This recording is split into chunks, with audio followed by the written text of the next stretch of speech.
Gas cylinder, gas পাওয়া যাচ্ছে না, কিন্তু তার জন্যে সমস্ত ইন্ডাকশান কুকটপ, তারপর ক্লিক গ্যাস, যে যা মেনলি ওই ইন্ডাকশান কুকটপটাই বেশি বিক্রি হচ্ছে বা ব্যবহার হচ্ছে যাদের বাড়িতে রয়েছে।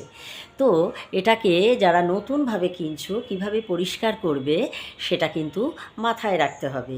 এটা যদি দুধ উথলে যায় বা ভাতের যে ফ্যান বা মাড় সেটা পড়ে যায়, সেটা যাতে না হয় সেটা কিন্তু লক্ষ্য রাখতে হবে। আর একদম তলাটা ফ্ল্যাট, বটম ফ্ল্যাট এইরকম পট ব্যবহার করতে হবে।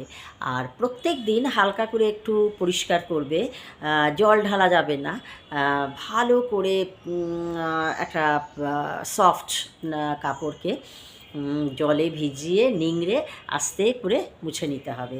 আর 2-3 দিন অন্তর একটু ভালো করে ভিনিগার, লেবুর রস মিশিয়ে হালকা গরম জলে তারপরে কুকটপটা হালকা করে মুছে রাখতে হবে। তো ইন্ডাকশান ব্যবহার করলেই হবে না, এখন গ্যাসের যা সমস্যা, কোনো জায়গায় একটু বেশি সমস্যা হচ্ছে। তো যেটার উপর আমাদের নির্ভর করতেই হবে সেই ইন্ডাকশানটাকে ভালো করে রাখতে হবে। হ্যাঁ, তার জন্য খুব সাবধান।